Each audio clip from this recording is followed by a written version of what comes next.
बच्चों, our next topic is capacity of a parallel plate capacitor when a dielectric slab of thickness T is introduced between the plates। तो बेटा ये भी हमारा important article है जिसमें हमें कैपेसिटी कैलकुलेट करनी है पैरेलल प्लेट कैपेसिटर की, जब कभी हम उसमें एक डाइलेक्ट्रिक स्लैब जिसकी थिकनेस T जो है उसको इंट्रोड्यूस कर रहे हैं बिटवीन द प्लेट्स। तो बच्चों इसके लिए हमने एक पैरेलल प्लेट कैपेसिटर कंसिडर किया जिस पे charge plus Q and minus Q है, और इन दोनों प्लेट्स के बीच का जो सेपरेशन है वो हमने डी एज्यूम किया, और इसके बीच में जो फील्ड एग्जिस्ट कर रहा है उसको हमने ई नोट से रिप्रेजेंट किया। This is the external electric field. और अब यहाँ पर एक थिकनेस टी की डाइलेक्ट्रिक स्लैब को हमने इंट्रोड्यूस कर दिया है जिसके लिए डाइलेक्ट्रिक कांस्टेंट हमने के मान लिया है। तो इंडक्शन के बिहाफ पे बोलें या पोलराइजेशन के बिहाफ पे बोलें, हम इस फेस पे चार्जेस आ जाएंगे पॉजिटिव, यहाँ आ जाएंगे नेगेटिव, और इसकी वजह से बेटा इसके अंदर एक इलेक्ट्रिक फील्ड जो है वो प्रोड्यूस होगा जिसको हमने ई आई या ई पी का नाम दिया है, electric field due to induce charge और electric field due to polarization. तो एक्सटर्नल फील्ड है ये, इंड्यूस फील्ड है ये। तो बेटा अब इस रीजन में, केवल इस रीजन में, ना यहाँ और ना ही यहाँ, जो फाइनल रेजलेंट फील्ड बचेगा वो होगा E equal to E naught minus E I, and this E is known as reduce value of electric field. तो मैं आपसे ये कहूँ कि ये बताओ जो फील्ड है E वो किस रीजन में एग्जिस्ट कर रहा है, तो आपका आंसर होगा T रीजन के अंदर। और मैं कहता हूँ E नोट जो इलेक्ट्रिक फील्ड है वो किस रीजन में एग्जिस्ट कर रहा है बेटा, टोटल था डिस्टेंस D, T इसने रोक लिया, बचा कितना, ये स्पेस और ये स्पेस। कितना होगा बच्चों, यदि मैं इस D को 10 सेंटीमीटर मानता हूँ सपोज, और इस T को मैं मानता हूँ कितना, सपोज करो 7 centimetre, this one is 10, this one is 7, तो ये जो फ्री स्पेस बचा ये होगा कितना, 3 centimetre, that is D minus T. तो D माइनस टी जो रीजन है वहाँ तो इलेक्ट्रिक फील्ड E नोट होगा, और T रीजन में जो इलेक्ट्रिक फील्ड है वो E होगा, और हमें यहाँ कैपेसिटी कैलकुलेट करनी है। As Q equal to CV, then C is equal to Q by V, and this is equation first. So when a dielectric slab having thickness T, which is less than D, is introduced between the plates, the molecules in the slab gets polarized, due to which electric field reduce, और electric field reduce हो जाएगा। अब यदि electric field reduce हो गया तो potential में भी चेंज आएगा। तो अब हम दो अलग अलग रीजन्स का कैलकुलेट करेंगे पोटेंशियल डिफरेंस, और जो नेट V आएगा उसको बच्चों फर्स्ट इक्वेशन में पुट करके हम C की वैल्यू को सोल्व कर लेंगे। So V equal to V1 plus V2, where V1 जो है वो कहाँ पर है बेटा, across D minus T region, और जो V2 है वो किसके क्रॉस है, अक्रॉस द स्लैब। अब हमने पढ़ा हुआ है कि जो E होता है वो dV बाई dr होता है, या ये कहें बेटा dV equal to E d r. मतलब जब भी बात आती है पोटेंशियल डिफरेंस की तो हम लिखते हैं इलेक्ट्रिक फील्ड इनटू सेपरेशन। और अब आपको पता है क्या कि जो इलेक्ट्रिक फील्ड ई नोट है वो किस सेपरेशन में है या किस रीजन में है, तो D माइनस टी। तो हमने ई नोट को D माइनस टी से मल्टीप्लाई कर दिया इसी की तर्ज पे, ये बन जाएगा V1 प्लस V2 स्लैब के कॉरस्पॉन्डिंग। तो स्लैब का फील्ड कितना बच्चों, E है, डिस्टेंस कितना है बेटा, T है, तो E इंटू टी क्या बन जाएगा, ये बन जाएगा V2। This equation is very very important. Maximum बच्चे ये इक्वेशन लिखने में ही मिस्टेक करते हैं और इसी की वजह से आगे वो सोल्व नहीं कर पाते कि यहाँ पर क्या लिखें।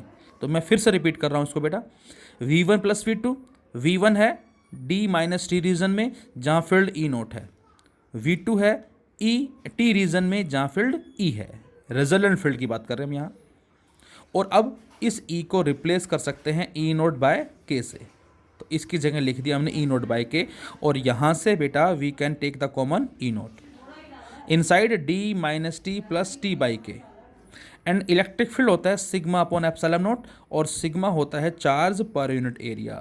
तो ये हमारे पास वैल्यू किसकी आ गई, V की, जिसको मैंने इक्वेशन सेकेंड का नाम दिया।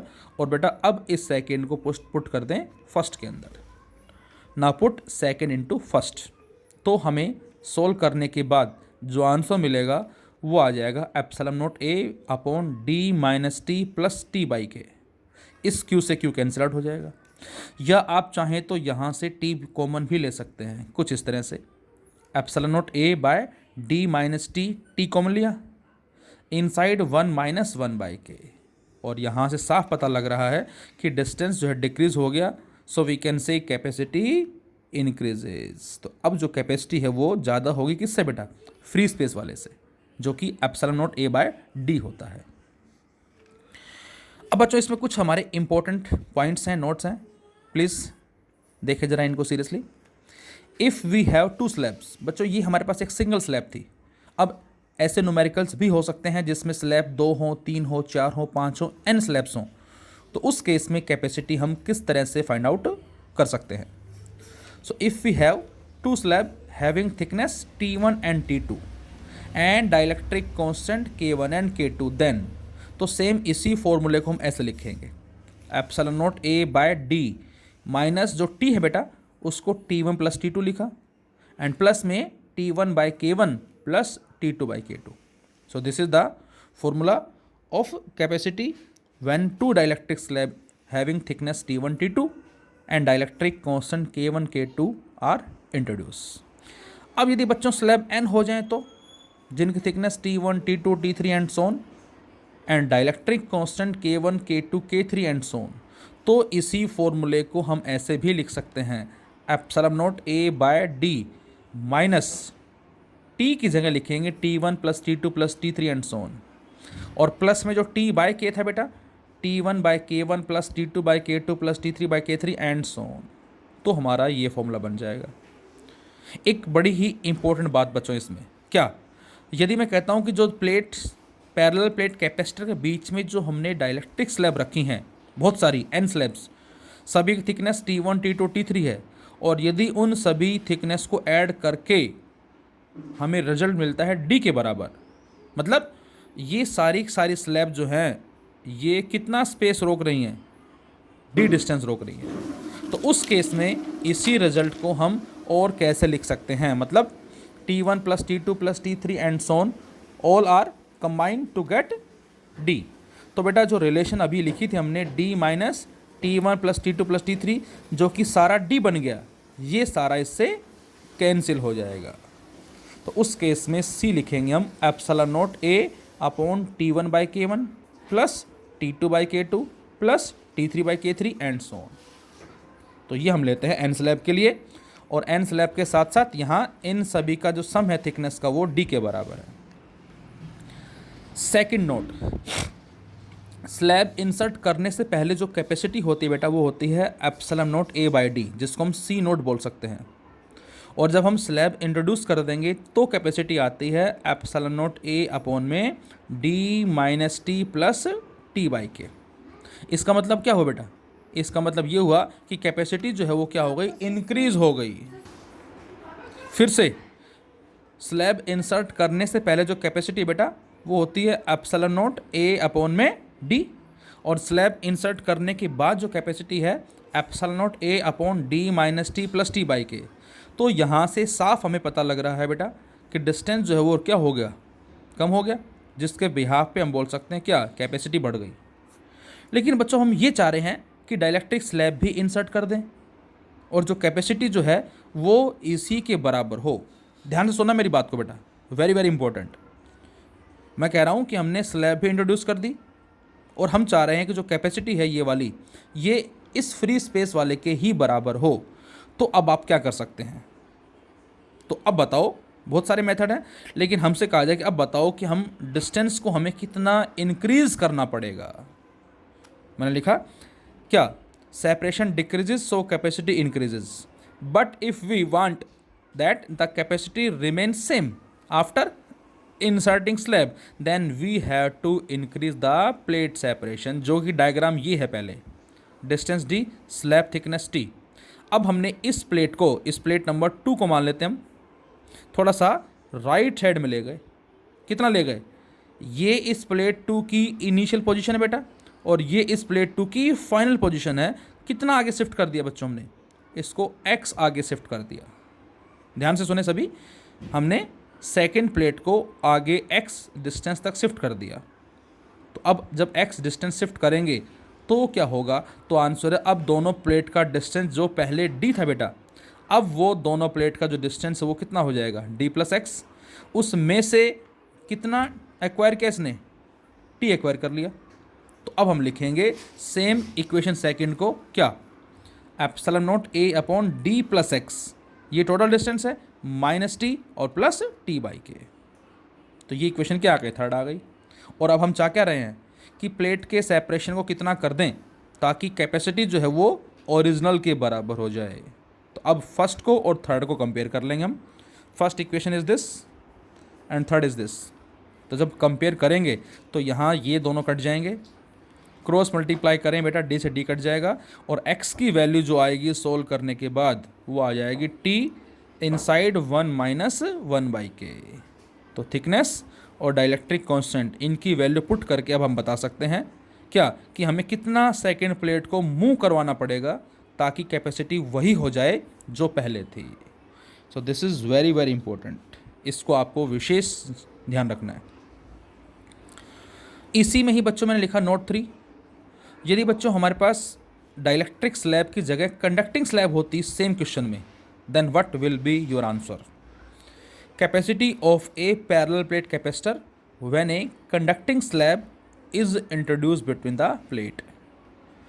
अब बच्चों डाइलेक्ट्रिक स्लैब में आंसर आया epsilon naught a by D minus T plus T by K. अब बात कर रहे हैं कंडक्टिंग स्लैब की और हमें पता है इनसाइड एक conductor electric field is zero, dielectric में ज़ीरो नहीं होता।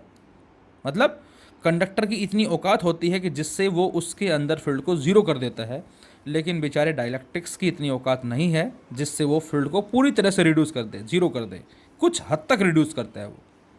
तो कंडक्टर के लिए k की वैल्यू इन्फिनिटी है बेटा, और जब हम इस k की वैल्यू को इन्फिनिटी रखते हैं यहाँ तो इलेक्ट्रिक फील्ड हमें क्या मिलता है, ज़ीरो। तो बेटा इसी k को इन्फिनिटी पुट कर दो अब यहाँ, तो जैसे इन्फिनिटी रखेंगे ये फैक्टर ज़ीरो, तो C आ जाएगा epsilon naught a upon d minus T and this is the capacity for the conducting slab. तो ये हमें कहलाएगा कंडक्टिंग स्लैब के लिए। इसी में हमने एक नोट और लिखा बच्चों, ये हमने यूटी में क्वेश्चन दिया था जिसमें पैरेलल प्लेट कैपेसिटर के बीच में बहुत सारी स्लैब्स हैं, may be dielectric as well as conducting, और कितने कितने सेपरेशन पे हैं वो भी हमें गिवन है। तो हमें इलेक्ट्रिक फील्ड का और सेपरेशन का एक ग्राफ प्लॉट करना है। तो बच्चों मैं आपसे कहता हूँ कि यहाँ पर सपोज करें हमने इलेक्ट्रिक फील्ड अप्लाई कर दिया, कितना 100 मान लेते हैं हम, ई नोट हमने मान लिया कितना 100, और यहाँ हमने डाइलेक्ट्रिक स्लैब रखी कहाँ पर, यहाँ नहीं है, यहाँ भी नहीं है, यहाँ भी नहीं, यहाँ पर है, और एज्यूम किया क्या कि इसके लिए सपोज करो मैं आपसे कहता हूँ मान लेते हैं 2 मान लेते हैं डाइलेक्ट्रिक कांस्टेंट की वैल्यू। ये फिर फ्री स्पेस आ गया, ये कंडक्टर आ गया है, यहाँ के कितना होगा बेटा, इन्फिनिटी होगा इसके लिए। तो ग्राफ प्लॉट करें तो इस रीजन के लिए इलेक्ट्रिक फील्ड कितना होगा 100, इसके लिए कितना होगा 100, इसके लिए कितना होगा 100, इसके लिए फील्ड कितना होगा ई नॉट बाई के 100/2 दैट इज 50 बोलेंगे हम। यहाँ फील्ड 100, यहाँ कितना होगा 0, यहाँ कितना होगा 100, तो यहाँ भी 100, यहाँ भी 100, यहाँ भी 100, यहाँ ई नॉट बाई के, यहाँ पर क्या हो जाएगा 0। तो ये ग्राफ आ जाएगा हमारा, ये 100 है बेटा, अगले में 50 है, जो भी है 50 हम ऐसे लाइन ड्रॉ कर देंगे। अब ये कुछ बच्चे इसको ऐसे लिख देते हैं ए इस तरह से, ये रॉन्ग होगा। हाँ पोटेंशियल डिफरेंस की बात आती है तो हम इस वे में लिख सकते हैं, लेकिन ये फील्ड के लिए इस तरह से नहीं लिखा जाएगा। यहाँ से ध्यान रहे प्लीज़, क्योंकि फील्ड इस रीजन में पूरे में 50 कहलाएगा, इस पूरे में 100, यहाँ पूरे में 100, यहाँ पूरे में 0, यहाँ पूरे में 100 हो गया सपोज, दिस इज़ 50, फिर 100, अगले में 0 आ गया, फिर 100, इस तरह से।